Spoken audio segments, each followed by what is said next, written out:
Assalamualaikum warahmatullahi wabarakatuh. Nama saya Muhammad Zulfikar Rofiunaja, NIM 2112200000259,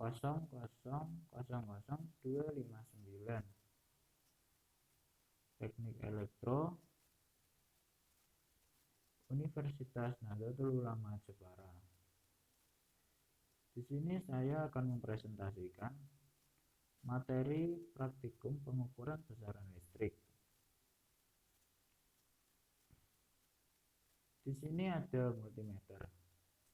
Multimeter adalah alat ukur yang dipakai untuk mengukur tegangan listrik, arus listrik, dan tahanan atau resistansi.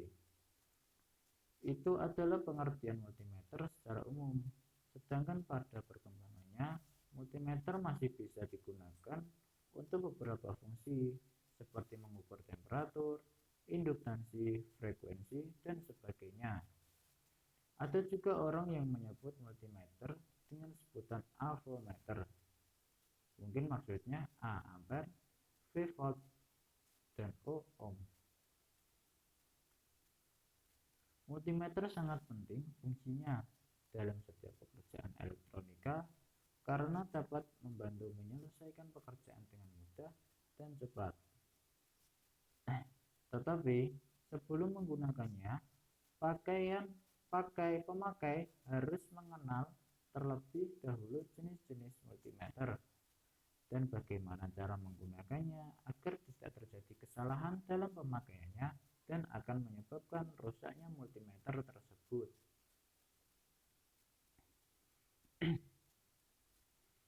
Berdasarkan prinsip kerjanya, ada dua jenis multimeter, yaitu multimeter analog menggunakan jarum putar atau moving coil dan multimeter digital menggunakan display digital.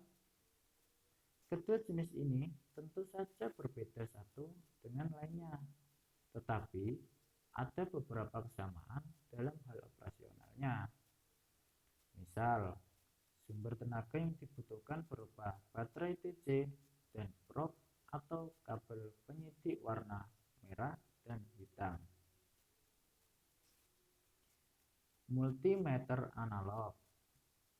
Multimeter analog atau yang biasa disebut multimeter jarum adalah alat pengukur besaran listrik yang menggunakan tampilan dengan jarum yang bergerak ke rengga-rengga yang kita ukur dengan probe. Multimeter ini tersedia dengan kemampuan untuk mengukur hambatan ohm, tegangan volt, dan arus MA. Analog tidak digunakan untuk mengukur secara detail suatu besaran nilai komponen, tetapi kebanyakan hanya digunakan untuk baik atau jeleknya komponen pada waktu pengukuran atau juga digunakan untuk memeriksa suatu rangkaian apakah sudah tersambung dengan baik sesuai dengan rangkaian blok yang ada.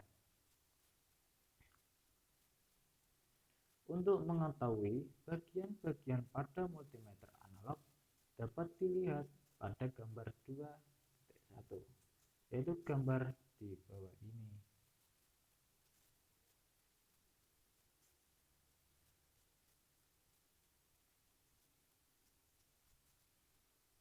Di sini terdapat bagian-bagian multimeter analog. Bentar, saya dekatkan. Di sini terdapat bagian-bagian multimeter analog yang terdiri dari yang atas itu scale atau skala, yang kedua bawahnya itu ada mirror atau cermin, yang bawahnya lagi ada pointer atau jarum meter, yang bawahnya lagi itu ada zero correction atau pengelola jarum untuk mengenalkan jarum pada posisi kiri dalam mengukur arus dan tegangan. Yang di sampingnya itu juga ada ohm adjust untuk mengenalkan jarum saat melakukan pengukuran, mengenalkan jarum saat lakukan pengukuran hambatan. Di bawahnya juga terdapat range selector untuk memilih range atau batas arus, tegangan, maupun hambatan yang akan diukur. Di bawahnya itu juga ada maning terminal kutub plus, dan yang kiri hitam itu maning terminal kutub negatif. Itulah bagian-bagian multimeter analog.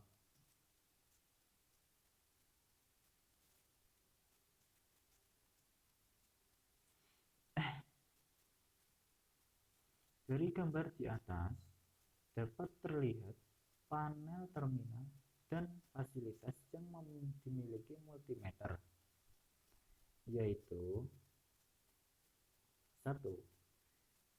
Scale atau disebut dengan skala maksimum atau SM.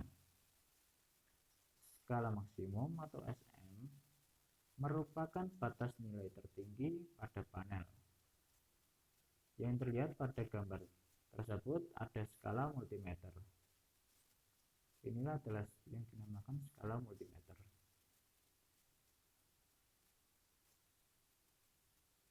Selanjutnya, ada skala maksimum mengukur resistansi, nilainya dari kanan ke kiri. Yang ketiga, ini juga ada skala maksimum mengukur arus, tegangan AC ataupun DC, nilainya dari kiri ke kanan. Dan juga ada di sini mirror atau cermin. Cermin ini berfungsi sebagai acuan dalam melakukan pengukuran yang ditunjukkan oleh jarum meter. Dalam pengukuran posisi mata pengamat harus ditunjukkan oleh jarum meter. Dalam mengukur posisi mata pengamat harus tegak lurus dengan multimeter, sehingga pada saat melakukan pengukuran posisi jarum meter tidak memiliki bayangan pada cermin yang menandakan pengukuran tepat pada tunjuk yang diperoleh. Dan juga terdapat pointer atau yang disebut dengan jarum meter. Jarum meter ini berfungsi sebagai petunjuk dalam pengukuran yang dilakukan pada multimeter. Dan juga di bawahnya ada zero correction atau pengenolan jarum. Zero correction ini atau pengenolan jarum berfungsi sebagai mengenolkan jarum pada posisi kiri dalam mengukur arus dan tegangan. Ingat, arus dan tegangan saja. Di bawahnya juga di samping kanan itu ada ohm adjustment. Ohm adjustment ini berfungsi sebagai mengenolkan jarum pada posisi kanan dalam mengukur hambatan. Dan di bawahnya lagi, tengah itu ada batas ukur atau BU. Batas ukur merupakan nilai maksimum yang bisa diukur oleh multimeter yang terdapat pada gambar tersebut. Ini adalah batas ukur multimeter yang berada di multimeter tersebut. Terdapat DCV, ACV, ohm, dan DCMA.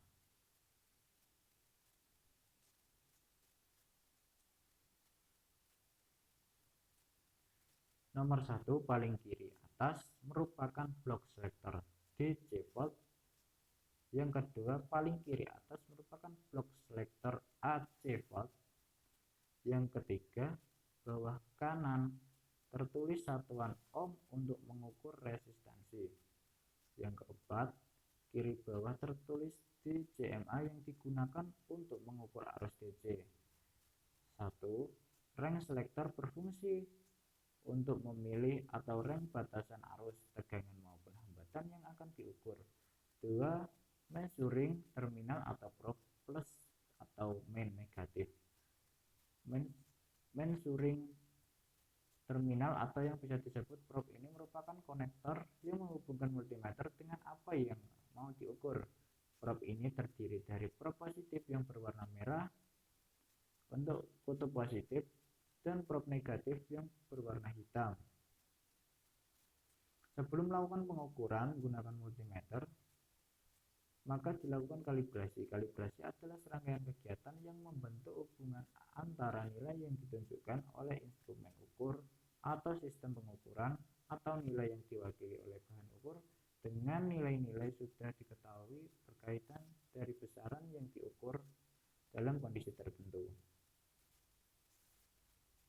Sebelum melakukan kalibrasi multimeter, alangkah baiknya kita mengetahui fungsi dan tujuannya dari kalibrasi tersebut.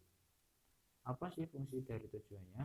Yang pertama adalah untuk menjaga kondisi instrumen ukur dan bahan ukur tetap sesuai dengan spesifikasinya. Yang kedua, untuk menentukan deviasi atau penyimpanan kebenaran konvensional petunjuk suatu instrumen ukur. Yang ketiga, untuk menjamin hasil pengukuran sesuai standar nasional dan internasional.